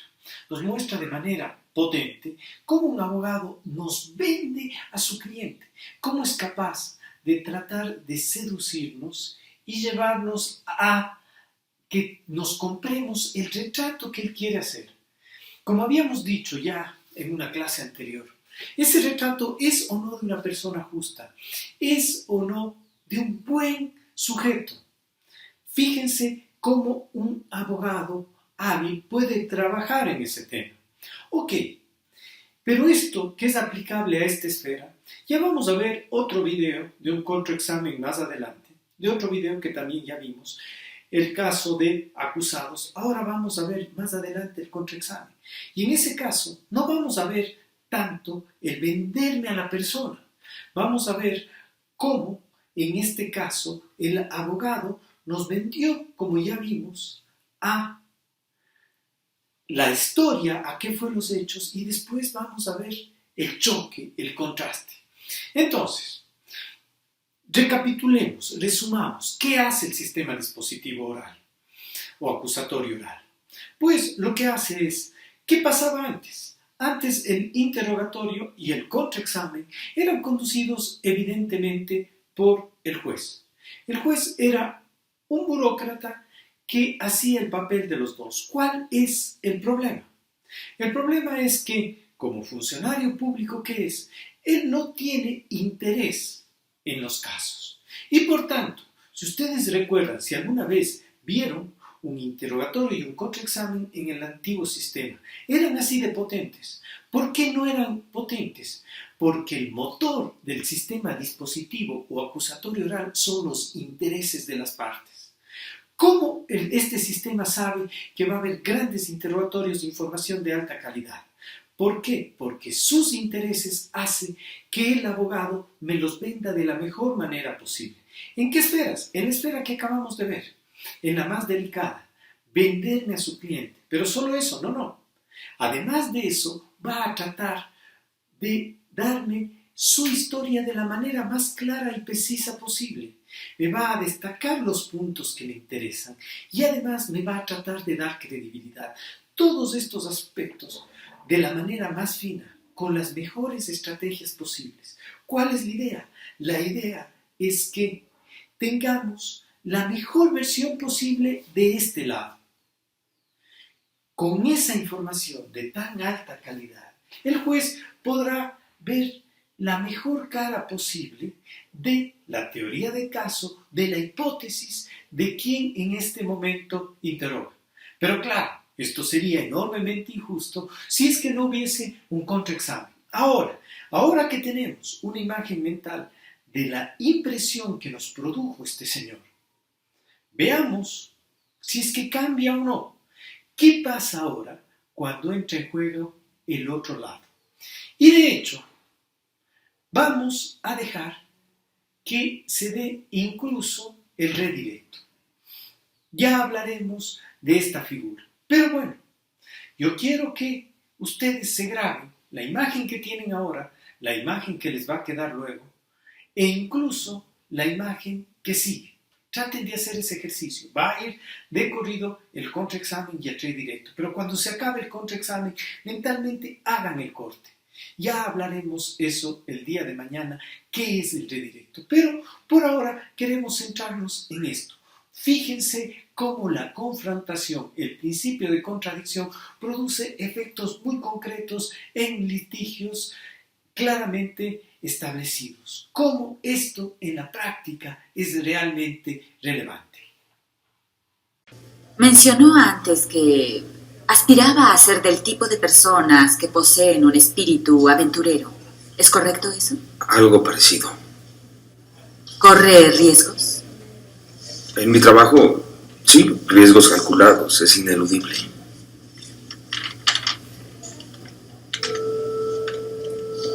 Recomendó a su médico reducir las tensiones y le dijo que largas horas de trabajo estresante podían dañar su sistema inmunológico y acelerar su enfermedad.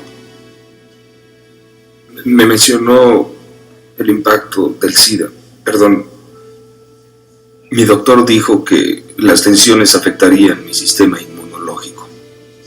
¿Ha visitado el cine Espejo del Cemental que se encuentra en la calle 21?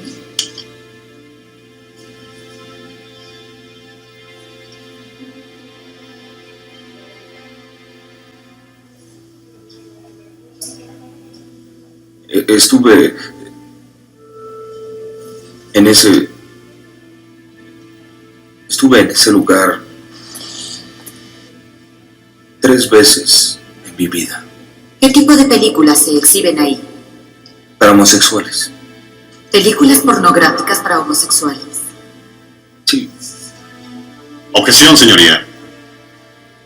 Señoría, este interrogatorio es vital para que haya credibilidad. Veamos a dónde conduce esto. Continúe, abogada. ¿Los hombres tenían relaciones entre ellos en ese cine? Algunos. ¿Usted intimó con alguno en ese lugar? Soy Robert. Andy. Sí. Una vez. ¿Cuándo? ¿Aproximadamente en qué año ocurrió ese incidente? Creo que fue en 1984. En 84 o en 85. ¿Estaba consciente en 1984 u 85 de que existía una enfermedad fatal llamada SIDA y que podía contagiarse por actividades sexuales?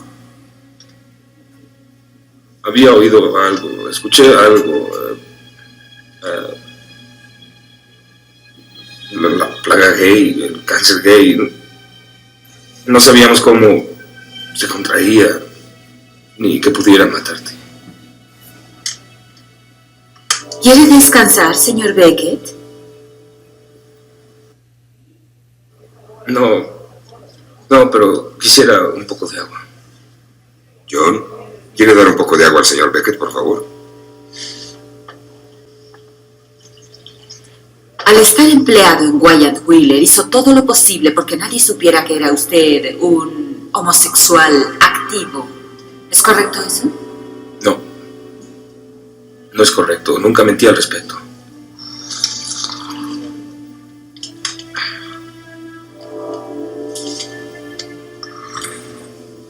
Como homosexual, uno se ve obligado a menudo a ocultar su sexualidad. ¿Es correcto eso?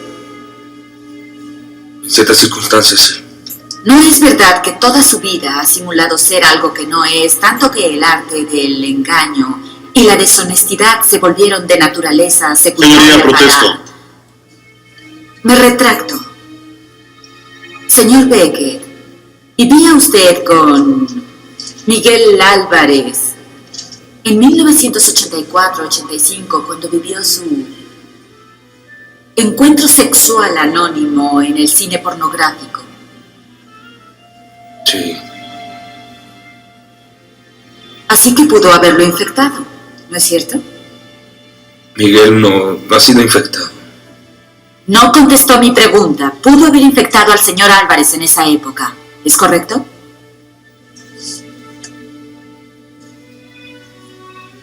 Sí. Ha declarado que las lesiones en su rostro eran visibles a sus compañeros de trabajo, ¿correcto? Correcto. ¿Y usted cree que cuando sus socios supieron de sus lesiones llegaron a la conclusión de que padecía SIDA y lo despidieron? ¿Es correcto? Por doloroso que sea, acusar a mis ex colegas de un comportamiento tan reprensible es la única conclusión a la que puedo llegar. ¿Muestra alguna lesión en su rostro en la actualidad? Una. Aquí, cerca de mi oído. ¿Puedo aproximarme al declarante? Puede hacerlo.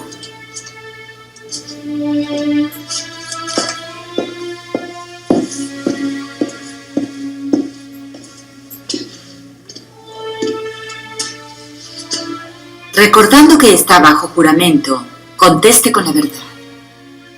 ¿Puede distinguir las lesiones en su rostro por este espejo a 1 metro de distancia? Conteste con honestidad.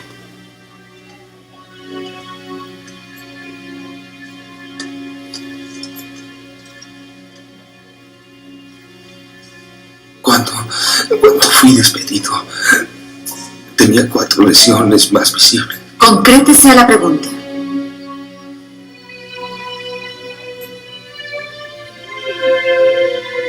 No, yo no puedo verlas realmente. No. No más preguntas, señoría. Creo que es un buen momento para interrumpir hoy. Volveremos por la mañana. Odio este caso. Señoría, ¿puedo disponer de 5 minutos con el testigo? Señor Beckett, ¿puede continuar por 5 minutos? 3 minutos. Sí. ¿Me permite su espejo, por favor? Andrew. ¿Presentas alguna lesión en otras partes de tu cuerpo en este momento que se asemejen a las que mostrabas en la cara en el momento que te despidieron? Sí, en el torso. En el torso. Si la corte lo permite, quisiera pedir a Andrew que se quite la camisa para que, todos los presentes tengan una idea precisa de lo que se está hablando. Objeción. Señoría, podría influir indebidamente en el jurado. Señoría, si Andrew se viera forzado a usar una silla de ruedas por su enfermedad, ¿le pediría a la defensa dejarla afuera para no influir indebidamente en el jurado? Por favor, hablamos del SIDA y también de sus lesiones. Veamos de lo que se está hablando. Dejaré que lo haga. Señor Becker, ¿quiere desabrochar su camisa?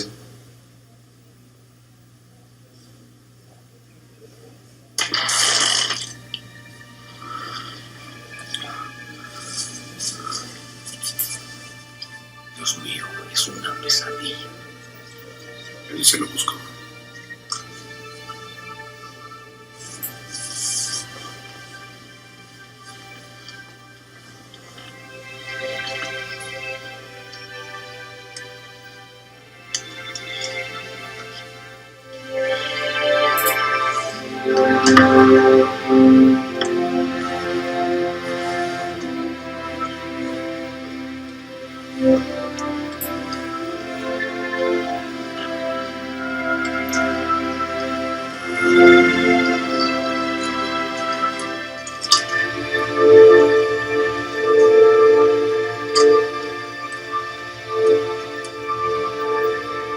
Andrew, ¿puedes ver las lesiones en tu pecho en este espejo?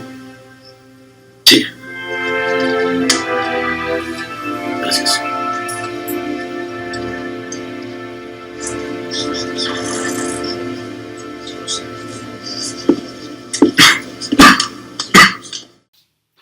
Ahora tenemos la otra imagen de la moneda. ¿Qué es lo que hemos visto? El choque de dos trenes. Mi pregunta es sencilla. ¿Esa imagen que tenían al principio cambió o no con el contraexamen? Este es el principio de contradicción. Este es el poder del contrainterrogatorio. Esta es la razón de ser de este debate público.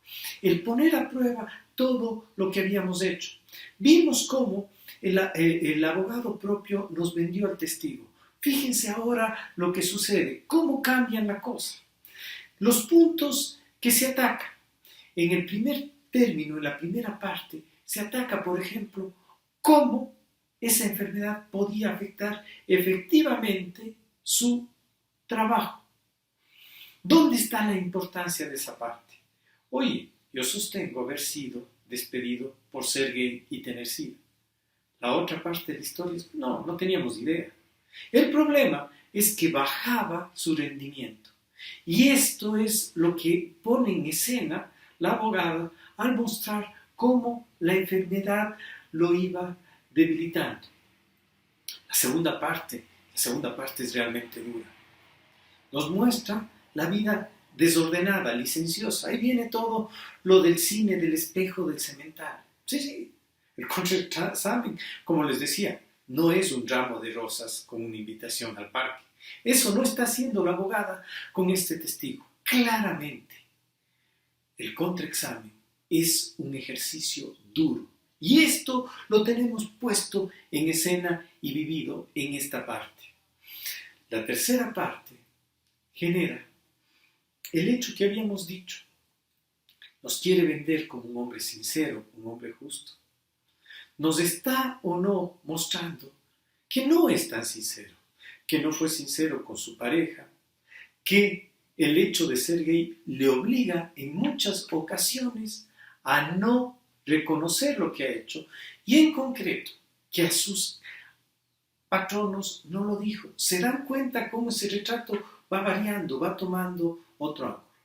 Y por último, el aspecto que habíamos anotado hace algunas clases. ¿Cuál? El hecho de que si es que es posible ver o no esas manchas, ver o no si tenía SIDA. Fíjense que todo esto se pone en escena.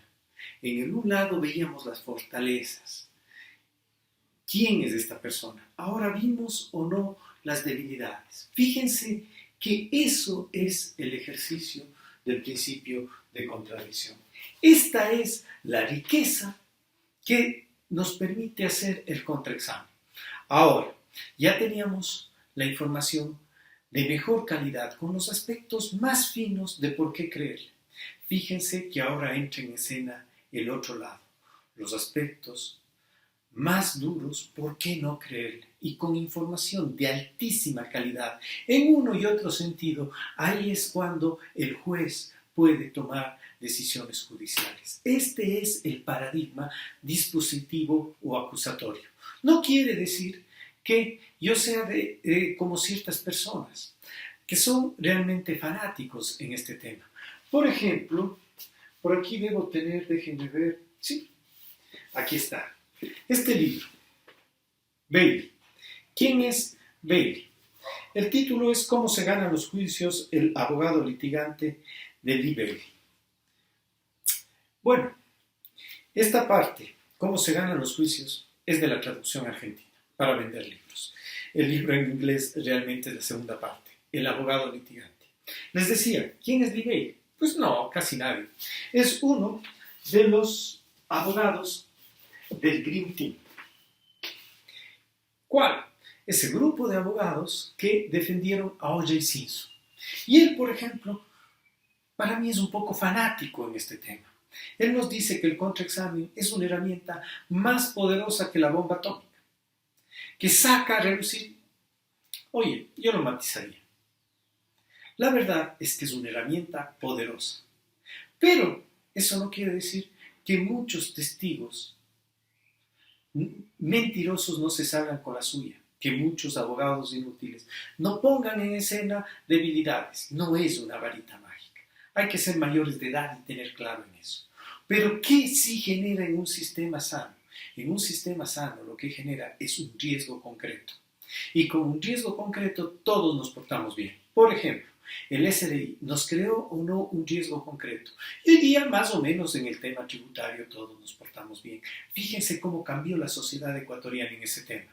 Cuando los abogados seamos capaces de contrainterrogar y creemos un riesgo muy concreto en este tema, va a subir tremendamente la ética profesional. Esa es o no la imagen del ejercicio del derecho del mundo anglosajón. Pues bueno, estas generaciones tenemos ese reto. Tomar estas herramientas y hacerlas carnes y conseguir que esto realmente se dé. Pues bien, con este tema, básicamente, quería acabar el día de hoy el tema del contraexamen. Esa es la parte introductoria. Para la próxima clase, queda pendiente ese último extracto del video. ¿Qué es esto del redirecto? Ya les comentaré en la clase próxima. Por ahora, el tiempo nos ha quedado corto y con esto terminamos. Muchas gracias.